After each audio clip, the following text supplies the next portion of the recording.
Congress power ಫೈಟ್ಗೆ ಇದೀಗ break ಬೀಳುತ್ತಾ ಕಾರಣ ಕಾಂಗ್ರೆಸ್ನ ಹೈಕಮಾಂಡ್ ಇದೀಗ ಈ ಪವರ್ ಫೈಟ್ ವಿಚಾರವಾಗಿ ಮಧ್ಯ ಪ್ರವೇಶ ಮಾಡಿದೆ. ಕಾಂಗ್ರೆಸ್ ಪವರ್ ಫೈಟ್ ಈ ಅಧಿಕಾರ ಹಂಚಿಕೆ ಕದನದಲ್ಲಿ ಹೈಕಮಾಂಡ್ ಇದೀಗ ಎಂಟ್ರಿ ಆಗಿರೋದು. ಎಐಸಿಸಿ ಅಧ್ಯಕ್ಷ ಖರ್ಗೆಯನ್ನ ಭೇಟಿಯಾದ್ರು ಸಿಎಂ ಸಿದ್ದರಾಮಯ್ಯ ಅವರು. ಸದಾಶಿವನಗರದ ನಿವಾಸದಲ್ಲಿ ಇಬ್ಬರ ಕ್ಲೋಸ್ ಡೋರ್ ಮೀಟಿಂಗ್ ಸಹ ನಡೆದಿದೆ.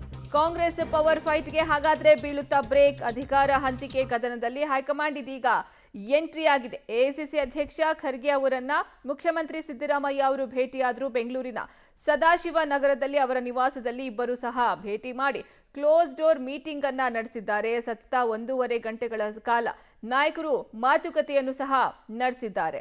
ಹಾಗಾದ್ರೆ ಇದೀಗ ಹೈಕಮಾಂಡ್ ಎಂಟ್ರಿ ಆಗಿರೋದ್ರಿಂದ ಈ ಪವರ್ ಫೈಟ್ ತಣ್ಣಗಾಗುತ್ತಾ? ಖರ್ಗೆ ಅವರ ಜೊತೆ ಮುಖ್ಯಮಂತ್ರಿ ಸಿದ್ದರಾಮಯ್ಯ ಅವರು 1.5 ಗಂಟೆಗಳ ಕಾಲ ಚರ್ಚೆಯನ್ನ ನಡೆಸಿದ್ದಾರೆ. ಕಾಂಗ್ರೆಸ್ ಸರ್ಕಾರದಲ್ಲಿ ಪವರ್ ಶೇರಿಂಗ್ ಫೈಟ್ 1.5 ತಾಸು ಖರ್ಗೆ ಹಾಗೂ ಸಿಎಂ ಕ್ಲೋಸ್ ಡೋರ್ ಮೀಟಿಂಗ್ ಅನ್ನ ನಡೆಸಿರೋದು. ಹೈಕಮಾಂಡ್ ನಿರ್ಧಾರವನ್ನ ಎಲ್ಲರೂ ಒಪ್ಪಲೇಬೇಕು ಅನ್ನುವಂಥ ಮಾತನ್ನ ಹೇಳಿದ್ದಾರೆ. ಶಾಸಕರು, ಸಚಿವರು, ಡಿಸಿಎಂ, ನಾನು ಎಲ್ಲರೂ ಸಹ ಒಪ್ಪಲೇಬೇಕು.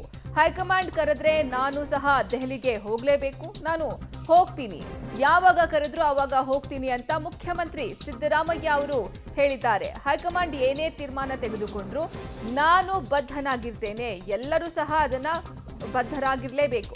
ಖರ್ಗೆ ಭೇಟಿ ಬಳಿಕ ಮುಖ್ಯಮಂತ್ರಿ ಸಿದ್ದರಾಮಯ್ಯ ಅವರು ಹೇಳಿಕೆಯನ್ನ ಕೊಟ್ಟಿದ್ದಾರೆ. ಎಐಸಿಸಿ ಅಧ್ಯಕ್ಷ ಮಲ್ಲಿಕಾರ್ಜುನ್ ಖರ್ಗೆ ಹಾಗೂ ಸಿದ್ದರಾಮಯ್ಯ ಅವರು ಭೇಟಿಯನ್ನ ಮಾಡಿದ್ರು, ಮಾತುಕತೆ ನಡೆಸಿದ್ರು. ನಂತರ ಸಿಎಂ ರಿಯಾಕ್ಷನ್ ಇದು. ಸಂಘಟನೆ ಬಗ್ಗೆ ಮಾತಾಡೋದು.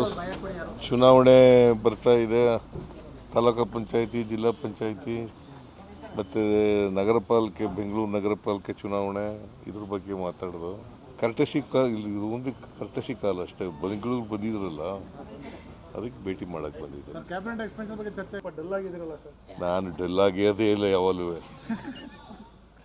ನೀವೇ ಕೇಳೋದು ಡೆಲ್ ಆಗಿದ್ದೀರಲ್ಲ ಸರ್. ಮೈಸೂರಿಗೆ ಹೋದಾಗ್ಲೂ ನೋಡಪ್ಪ, ನಾನು ಯಾವಾಗಲೂ ಡೆಲ್ ಆಗೋ ಪ್ರಶ್ನೆನೇ ಇಲ್ಲ, ಗೊತ್ತಾಯ್ತಾ? ಡೆಲ್ ಆಗೋದು ಇಲ್ಲ, ಅತಿಯಾಗಿ ಖುಷಿನೂ ಪಡೋದು ಇಲ್ಲ. ಯಾರು ಹೋಗ್ಲಿ ಪಾಪ.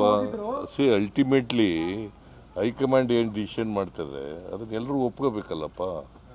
ಹೈಕಮಾಂಡ್ನವರು ಏನು ಡಿಸಿಷನ್ ಮಾಡ್ತಾರೆ ಅದಕ್ಕೆ ಎಲ್ಲ ಲೀಡರ್ಗಳು ಒಪ್ಕೋಬೇಕು, ಎಲ್ಲ ಮಂತ್ರಿಗಳು ಒಪ್ಕೋಬೇಕು, ಮತ್ತು ನಾನು ಕೂಡ ಒಪ್ಕೋಬೇಕು, ಡಿ.ಕೆ. ಶಿವಕುಮಾರ್ ಒಪ್ಕೋಬೇಕು. ಈ ಬಗ್ಗೆ ಹೆಚ್ಚಿನ ಮಾಹಿತಿ ನೀಡ್ತಾರೆ ನಮ್ಮ ಪ್ರತಿನಿಧಿ ಸುಕೇಶ್, ದೂರವಾಣಿ ಸಂಪರ್ಕದಲ್ಲಿ ಜಾಯ್ನ್ ಆಗ್ತಿದ್ದಾರೆ. ಸುಕೇಶ್, ಈಗ ಸಿಎಂ ಹಾಗೂ ಎಐಸಿಸಿ ಅಧ್ಯಕ್ಷರ ನಡುವೆ ಏನ್ ಮಾತುಕತೆ ಆಗಿರಬಹುದು? ಏನಾದ್ರೂ ಆಶ್ವಾಸನೆ ಕೊಡುವಂತಹ ಕೆಲಸ ಆಗಿದೆಯಾ, ಹೇಗೆ ಅಂತ? ಖಂಡಿತ. ಏನಂದ್ರೆ ಈ ವಿಚಾರದಲ್ಲಿ ಒಂದಷ್ಟು ಮಾತುಕತೆ ಆಗಿರುತ್ತೆ. ಯಾಕಂದ್ರೆ ಇತ್ತೀಚೆಗೆ ಎಲ್ಲವೂ ಕೂಡ ಸರಿ ಆಯ್ತು, ಅಥವಾ ಈ ಮಂತ್ ಎಂಡ್ ಅಲ್ಲಿ ಹೋಗ್ತಾರೆ ದೆಹಲಿಗೆ ಸಿಎಂ ಡಿಸಿಎಂ, ಅಲ್ಲಿ ಏನೋ ಸೆಟಲ್ಮೆಂಟ್ ಆಗುತ್ತೆ ಅನ್ನುವಂತ ಲೆಕ್ಕಾಚಾರದಲ್ಲಿ ಇದ್ರು. ಆದ್ರೆ ಯಾವಾಗ ಡಿಸಿಎಂ ಡಿ.ಕೆ. ಶಿವಕುಮಾರ್ ಅವರ ಬೆಂಬಲಿತ ಶಾಸಕರು ದೆಹಲಿ ಪೇರೇಡ್ ಅನ್ನ ಶುರು ಮಾಡಿದ್ರು, ಆಗ ರಾಜ್ಯ ರಾಜಕಾರಣದಲ್ಲಿ ಅಥವಾ ರಾಜ್ಯ ಕಾಂಗ್ರೆಸ್ನ ಮಟ್ಟಿಗೆ ಒಂದು ಹೊಸ ಸಂಚಲನ ಶುರು ಆಗುತ್ತೆ. ಅದು ಹೇಗೆ, ಏನು, ಯಾಕೆ ಅನ್ನುವಂತ ಚರ್ಚೆಗಳು ಶುರು ಆಗುತ್ತೆ. ಆಗ ಮುಖ್ಯಮಂತ್ರಿಗಳು ಸಹಜವಾಗಿ ಈ ಬೆಳವಣಿಗೆಯಿಂದ ಮುಂದೆ ಏನ್ ಮಾಡ್ಬೇಕು ಅನ್ನುವಂತ ಸಹಜವಾದ ಚರ್ಚೆಯನ್ನು ಕೂಡ ಶುರು ಮಾಡಿದ್ರು ಅನ್ನುವಂಥದ್ದು. ಯಾವುದೇ ಕಾರಣಕ್ಕೆ ಎಐಸಿಸಿ ಅಧ್ಯಕ್ಷರು ರಾಜ್ಯಕ್ಕೆ ಬಂದ ನಂತರದಲ್ಲಿ ಡಿಸಿಎಂ ಮತ್ತು ಸಿಎಂ ಇಬ್ರು ಕೂಡ ಭೇಟಿ ಮಾಡ್ತಾರೆ ಅನ್ನೋ ಕುತೂಹಲ ಇತ್ತು. ಈಗ ಮುಖ್ಯಮಂತ್ರಿಗಳ ಭೇಟಿ ಮಾಡಿದ ಸಂದರ್ಭದಲ್ಲಿ ಏನು ಹಿಂದೆ ಮಾತುಕತೆ ಆಗಿತ್ತು ಅಥವಾ ನನ್ನ ನಿಲುವೇನು ಈ ವಿಚಾರದಲ್ಲಿ ಅನ್ನುವಂಥದ್ದೆಲ್ಲವನ್ನು ಒಳಗೊಂಡಂತೆ ಎಐಸಿಸಿ ಅಧ್ಯಕ್ಷರ ಗಮನಕ್ಕೆ ತಂದಿದ್ದಾರೆ ಅನ್ನುವಂಥದ್ದು. ಸಹಜವಾಗಿ ಹೈಕಮಾಂಡ್ ನ ನಿಲುವೇನು ಅಥವಾ ಹಿಂದೆ ಏನು ಮಾತುಕತೆ ಆಗಿತ್ತು ಅದಕ್ಕೆ ಸಂಬಂಧಪಟ್ಟಂತೆ ಸೋನಿಯಾ ಗಾಂಧಿ, ರಾಹುಲ್ ಗಾಂಧಿ ಅವರು ಏನು ನಿರ್ಧಾರ ಮಾಡಬಹುದು ಅಥವಾ ಏನು ಚರ್ಚೆ ನಡೀತಾ ಇದೆ ಅನ್ನುವಂಥ ವಿಚಾರವನ್ನು ಕೂಡ ಎಐಸಿಸಿ ಅಧ್ಯಕ್ಷರು ಮುಖ್ಯಮಂತ್ರಿಗಳ ಗಮನಕ್ಕೆ ತಂದಿರೋ ಮಾಹಿತಿ ಕೂಡ ಬರ್ತಾ ಇದೆ. ಇದೆಲ್ಲವನ್ನು ನೋಡ್ತಾ ಇದ್ರೆ ಕಾಂಗ್ರೆಸ್ ನಲ್ಲಿ ಎಲ್ಲವೂ ಇಲ್ಲೇ ತೀರ್ಮಾನ ಆಗ್ಲಿಕ್ಕೆ ಸಾಧ್ಯ ಇಲ್ಲ. ದೆಹಲಿ ಅಂಗಳಕ್ಕಂತೂ ಪಾನ್ ಮೂವ್ ಆಗುತ್ತೆ. ಅದು ಯಾವಾಗ ಅನ್ನುವಂಥ ಕುತೂಹಲವನ್ನ ಇದು ಉಳಿಸ್ತಂತೆ ಕಾಣಿಸ್ತಾ ಇದೆ ಅಂತ. ಸುಕೇಶ್, ಈಗ ಇವರು ಮುಖ್ಯಮಂತ್ರಿ ಅವರು ಹೇಳ್ತಿದ್ರು, ಈಗ ದೆಹಲಿಗೆ ಹೈಕಮಾಂಡ್ ಕರೆದ್ರೆ ನಾನು ಹೋಗ್ಲೇಬೇಕಾಗುತ್ತೆ, ಹೋಗ್ತೀನಿ ಅಂತ ಹೇಳಿದ್ದಾರೆ. ಹಾಗಾದ್ರೆ ಸದ್ಯದಲ್ಲೇ ಹೈಕಮಾಂಡ್ ಬುಲಾವ್ ಕೊಡುವಂತಹ ಸಾಧ್ಯತೆ ಇದೆಯಾ? ಇದ್ರ ಜೊತೆಗೆ ಅವರು ಏನೇ ತೀರ್ಮಾನ ತೆಗೆದುಕೊಂಡ್ರು ಬದ್ಧ ಅಂತ ಹೇಳ್ತಿದ್ದಾರೆ. ಇದರ ಹಿಂದಿನ ಸಂದೇಶ ಏನು ಅಂತ?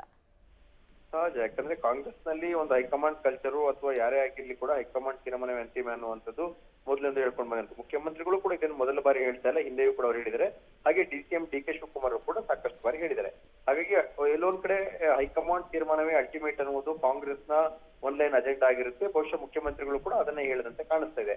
ಅದನ್ನ ಹೊರತುಪಡಿಸಿ ಹೇಳೋದಾದ್ರೆ ಬಹುತೇಕ ಈ ತಿಂಗಳ ಕೊನೆಯಲ್ಲಿ ಇಬ್ಬರನ್ನು ಕರೆಸಿ ಮಾತನಾಡಬಹುದು. ಅದು ಸುರ್ಜೇವಾಲಾ, ವೇಣುಗೋಪಾಲ್, ರಾಹುಲ್ ಗಾಂಧಿ, ಸೋನಿಯಾ ಗಾಂಧಿ, ಮಲ್ಲಿಕಾರ್ಜುನ್ ಖರ್ಗೆ ಅವರು ಅಥವಾ ರಾಹುಲ್ ಗಾಂಧಿ, ಸೋನಿಯಾ ಗಾಂಧಿ ಬಗ್ಗೆ ಯಾರೋ ಒಬ್ರು ಅಥವಾ ಇಬ್ರು ಕೂಡ ಭೇಟಿಗೆ ಅವಕಾಶವನ್ನು ಕೊಡಬಹುದು.